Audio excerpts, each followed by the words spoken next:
Welcome to the Inevitable Radio Show with your host, William Sumner. William Sumner is the real deal of success coaching.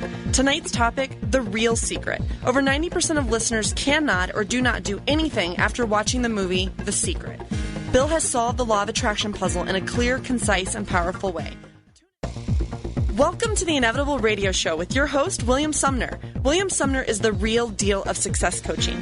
Tonight's topic, the real secret. Over 90% of listeners cannot or do not do anything after watching the movie The Secret. Bill has solved the law of attraction puzzle in a clear, concise, and powerful way. Okay, so we were talking about The Secret, the law of attraction, neural patterns for success. One thing I'm going to tell you about this, one of the reasons that a lot of people do not like this movie and do not like what the message of the movie has, particularly if you've got some severe challenges. In fact, the American Psychiatric Association, the APA, a very august, generally wise body who are clearly caring professionals that are intent on helping people, have said this is one of the most terrible movies ever. In part because they feel like it blames the victim. And there's a number of sections in the movie that talks about if you have cancer or if something traumatic has happened to you, it really challenges you and asks you the question, did I attract this? Did I create this? And I've got a great answer for that, but I really want to hear from someone out there who is challenged, that has a problem. Because one thing I'm going to tell you, if you're depressed, if you're an alcoholic, if you've wrestled with some terrible tragedy or some great challenge, I'm going to tell you, you're not broken. There's nothing wrong with you. There are some strategies, some neural patterns you're using that are not as successful as you want. But those neural patterns and programs can change just as easily as you can upload new software in your computer. You can upload a new program, a new software, a new way of looking at the world in your mind. There are tools. I just get so worked up. I hear of people that are there clearly are some situations when pharmaceuticals help. There is no doubt about that. But when we have tens of millions of kids on Ritalin, when we have people that 20 years ago, they stopped drinking. And, God love AA. They're a very good body. They're very well intended. But think of this. 20 years ago, you stopped drinking and you walk around today going, I'm an alcoholic. It's been 20 years since my last drink. There's no other place in this planet, in this society, where we stopped doing something 20 years ago and we still identify ourselves by that broken strategy. You were smart enough to realize 20 years ago that this strategy did not serve you. You do not have a disease. You're not broken. There is nothing wrong with you. You had 20 years ago some bad strategies. You fixed it 20 years ago. The more important question is, who am I today? And if the neural program that you're constantly running is, I am an alcoholic, in the science of neural programming, I am is called an identity statement. It is the most powerful form of self-hypnosis. If you say, I am something, there leaves no hope for you that you are something else. Okay, so we talked about on a scale of 1 to 10, what do you believe? The fourth enhancement, really go out and focus and have fun with this. If you want to play with parking lots and friends and green lights, do that. If you want to play with something pretty extraordinary and amazing, do that. You're going to have a lot of fun with this, and it'll generate some amazing facts and truths about your power when you really consciously begin to program your mind to say, this is what I want. The fifth enhancement that I want to talk about is very similar to the fourth one, and it is this. When we look at most clients ask, meaning what are you asking for? What do I really want? Most people will write down, they will use small words. They will use emotionally uninspiring words. They will use language that is not very powerful for the things that they want. So they might say, I want a better relationship, or I want to make more money in my job. And this is the focus. This is the beginning program that's creating the thing that they want. So Whitney, even thinking back to your friend, if you look at it and say, okay, what have you asked for? On the positive side, most people will ask for small things, uninspiring things, and unemotional things. While having a better relationship is obviously not unemotional or uninspiring, if the language that you're using to program that, meaning, well, I just kind of want a better relationship, or I want to get along with my spouse better this year, that doesn't really give your brain something to work with, something inspiring, something that really attaches. If you say, and you hear me use a lot of these Q words, amazing, extraordinary, magical, awesome, unbelievable, these are the kinds of things that I want. It will cue your mind. It will cue energy patterns. It will actually produce a different feeling in your body. If you say, okay, I'm a little overweight, it's my New Year's resolution that I'm going to get in shape this year. Get in shape. What does that mean? And you think about it. Now, you might be talking to a girlfriend, or you might be talking to a friend and say, oh, I'm going to get in shape. I want to run a 10K. But you don't program yourself that way, or at least the 90% of people that are generally less successful at the things that they're trying to accomplish, or that they're challenged by things that constantly appear as obstacles and roadblocks to them. They will program, I want to get in better shape this year. They will not program that I am going to create a dynamic, alive, magnificent body with this percent body fat, with this kind of heart rate, that will do this type of physical activities and achieve these kinds of outcomes as a result of that. They use language that is just uninspiring. Now, on the negative side, when it comes to what they don't want, oh my goodness, then they can use big words. Then they can go, oh my God, I hate what's going on, and this is terrible, and oh, this is awful, and I can't stand this. I can't stand another day in this relationship. I hate this job. I hate this about me. They will create a lot of emotional intensity for the things that they want. That they don't want. But when you look at the things that they're really asking for, Enhancement 5 is make sure on a scale of 1 to 10, the things that you're asking for has a huge emotional joy and success for you, and is really big words and hard, tough words, because you'll discover that your brain knows how to go out and get that done. So that was Enhancement 5. Make these asks magnificent. I want to take a moment to thank you for listening to the Inevitable You podcast. If you are seeking additional information about what we have been talking about, please visit www.theinevitableyou.com. In the laws of the mind and science and how we program reality, one of the things that we talk a lot about is this future. First of all, if you write down a future that you want, meaning I actually wrote down I wanted to get in shape, I wanted a better relationship. If I even wrote that down, that puts me in the top 35% of the population. Think of this. 65% of the population does not even write down what they want. They don't even write it down. They're not even in the game. They're not even competing with you because they do not show up to compete for the things that you want. You've heard me say a couple of times before on the show that the top 10% of the population has 98% of everything on the planet. Whether it's money, whether it's love, we can go to intangible indices that we create judgments for, or self-ratings for, self-esteem, happiness, joy. They've got 98% of everything because they follow and focus on the things that they want. Now, if you write it down, I want a better marriage, better relationship. I want to do well in my career this year. Top 35%. Now, the top 10%, to get to the top 10%, you are going to do something called a SMART goal.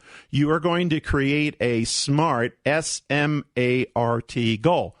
Now, a SMART goal stands for specific, measurable, actionable, realistic, and time-based, meaning it's specific. You can actually articulate it. We talked earlier about what's a better relationship or getting in shape.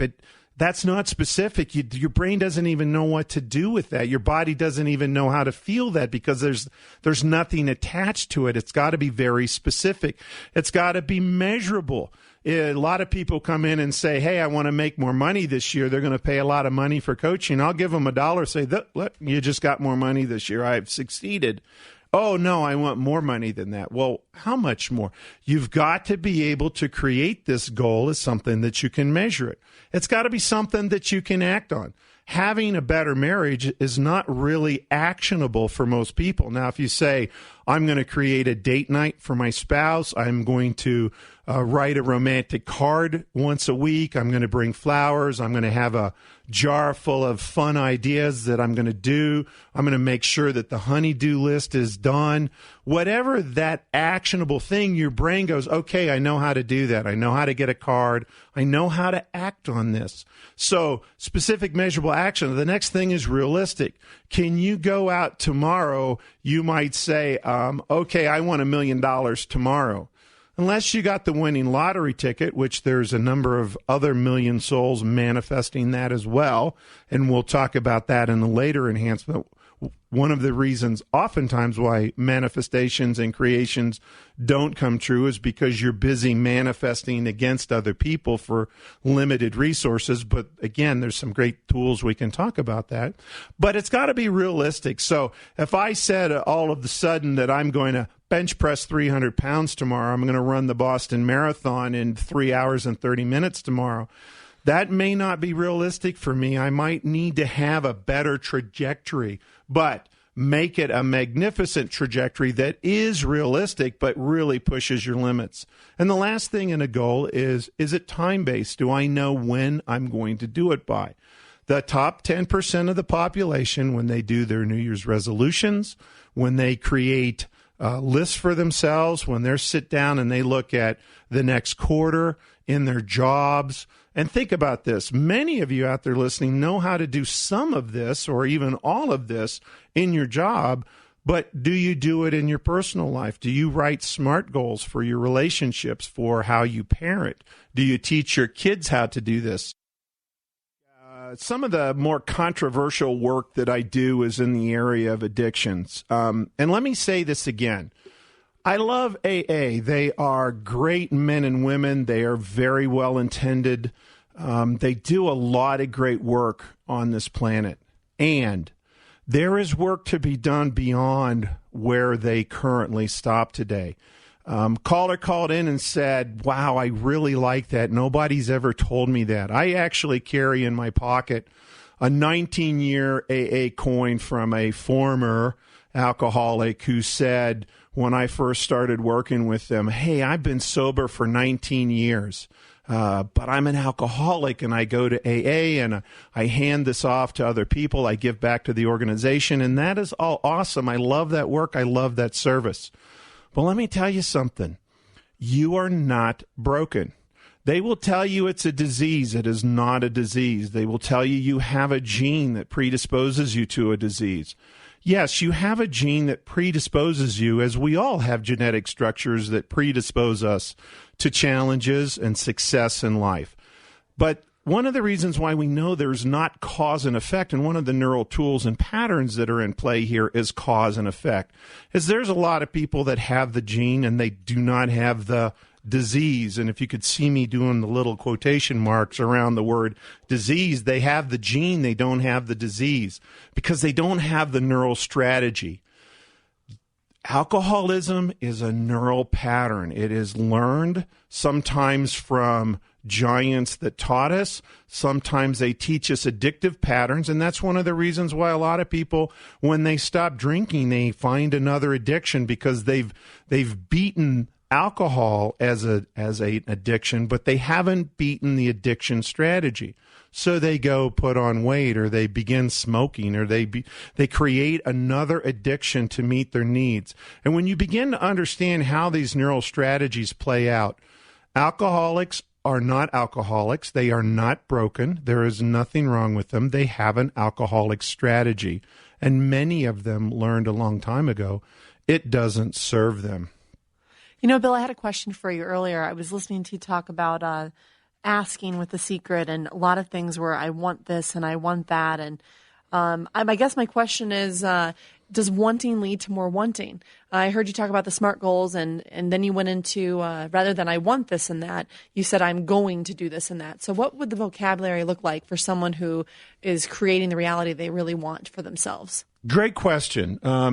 You're absolutely correct. Somebody who creates a neural pattern with a lot of emotional intensity, meaning I want abundance or I want a better relation, that's actually creating the want. It is not creating the better relationship or the abundance. Now, we've talked about the top 10% that are going to do this specifically. They can measure it. They create actions that they can take. They can wake up tomorrow morning and know what action to take. Now, for a lot of you out there, as you listen to this, again, many of you know this in part, parcel, or whole as it relates to perhaps your job. You'll write down, all right, for this week, this is the many sales calls I need to make, or these are the operational goals, if that's what you do, or maybe you're a small business owner and you're chief cook and bottle washer and you're doing everything, but you have a list and you're acting on it. So you know when you wake up tomorrow morning what success would look like for you. Ones that are programming, I'm in better, I want to be in better shape, or I want to have something better or more, that doesn't have an action, they will not wake up tomorrow morning and do something different because they don't know what that is. They got to create that action. And we talked about realism and time-based. Now, I'm going to answer this question with the top 1%. And here's what the top 1% of the population does. And it really arrives in this word called an outcome. They do not write down goals. They do not write down SMART goals. They write down outcomes, and their outcomes have the acronym SMART attached to it.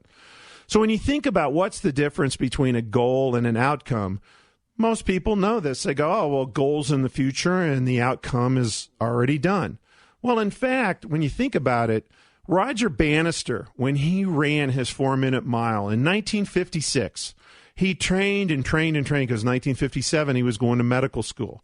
And he was determined to have this goal that he was going to break the 4-minute barrier on a mile. And at that time, you can go back and look at the literature. Scientists were saying, it's impossible, it can't be done, the human femur, the human hip and pelvis can't turn over fast enough, it's impossible. And in fact, nobody, as of 1956, had run it. Roger Bannister worked and worked. He had this incredible goal to break the 4-minute mile. In 1956, he did not break it.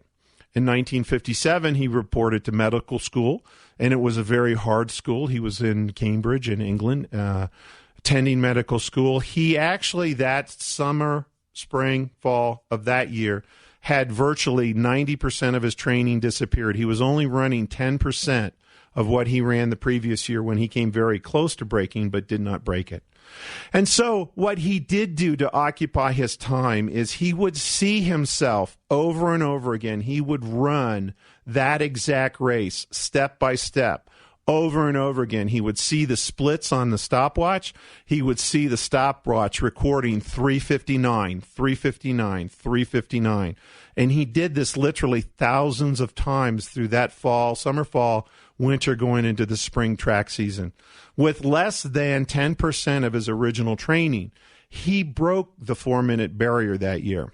And as a sidebar, based on human potential and performance, within 1 year, 40 other people had also broken because now they believed they could do it. And prior to that, nobody believed. So when you say, I want something versus I'm going to create a goal that I'm going to have it, or there it is, I'm going to get it, you're increasing in power. But what the top 1% of the population does is they see the success complete, articulated. They see it. They feel it, they hear it, they smell it, they taste it. And again, most of you listeners are going to know what this feels like. You, again, go back to the place on a sports team you wanted, or the role in the play that you wanted, or that special person that you wanted to date. You saw it, you felt it, you knew what it looked like. You daydreamed about having the success of that moment. Now, what most people do, because they are continuing to practice these laws, and they practice the secret and law of attraction, and they practice the neural programming pattern, what most people will do as they get older, because they have mortgages and they have a world that they view as risky or fear-based, what they continue to do now with the same emotional intensity that got them that play part, that got them the relationship of their life, they now go, oh my God, I don't want to screw up the sales call. I don't want to miss my numbers this month. I can't have this.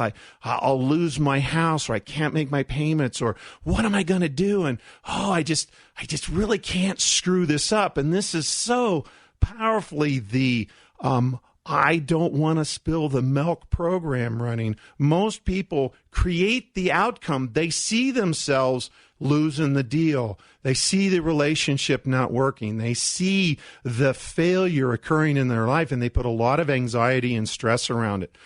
So they're practicing an outcome-based psychology program at a very high level. It's just not focused on what they want. You know, that reminds me of the last job that I had. I was there for about 5 years, and it's just funny now looking back that every quarter and every review that we had yearly, we would sit around and write out our goals. Well, the goals would always be I want. So that means the next year we'd still be in that same pattern. First of the year, well, we still wanted those things that we had set goals for the year before, but we never set them as an outcome. So that's really interesting to see where sales teams go, because the emotional intensity isn't, let's write these sales goals, let's make them be outcomes, they're already done. Instead, there's no emotional intensity. It's almost kind of like a pain in the you-know-what to sit there and write out goals. And that's where the sales department goes, right in that direction. And because all humans were emotional creatures, they will feel emotions. They tend to, and again, it's the 90-10 rule. It's Pareto's principle for those scientists out there that understand Pareto's law. They will focus, 90% will focus on, okay, I've got the goals. They go in, they sit with their boss or their manager. They write down, yes, I'm going to have a 10% increase. They walk out of there, and not only generally do they go, oh, I don't know how to do this, or I can't do this, or oh my God, they're going to do the best they can. They're well-intentioned. They're not stupid. They're not like trying to sabotage themselves. They're following all the other lemmings to the edge of the cliff going, this is the direction everybody else in my company is running. It must be the place to be. And they attach all this anxiety and fear, and now they begin to do the real outcome creation, which leads to the real reality creation, which is, oh my God, I don't know how I'm going to do this week. And, I've only got 5 appointments. How can I got to get more appointments. And now I got a really big appointment today. I hope I don't screw this proposal up. And they put so much of the don't spill the milk program language in, because in those intense times when challenge is rising, headwinds are rising, most people will fall back to the core program that has always served them, which is, for most people, boundary limited, fear created, fear, uncertainty, and doubt fueled emotions attached to it. And they really do the best they can. And I honor their journey. I honor their struggles. But if you're listening to this program, you're one of those ones out there that you've attracted into your life today, an opportunity to wake up tomorrow morning, to begin Monday, and go, how am I going to do this different? Am I going to try some of this stuff that this guy talked about on the radio this weekend? Am I going to think about my life differently? Am I going to focus on some things that are a little bit different? You'll have that opportunity. And if nothing else, listen to yourself this week. Listen, feel yourself. Are you focused on success?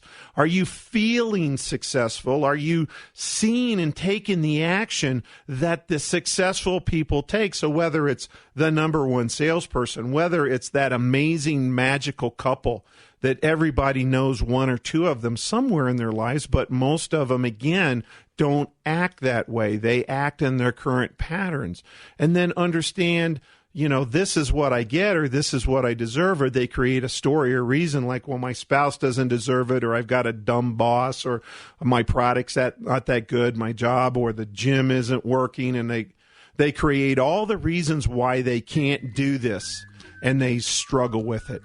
Thank you for listening to the Inevitable Podcast. William will be covering more of the 9 enhancements on the next episode.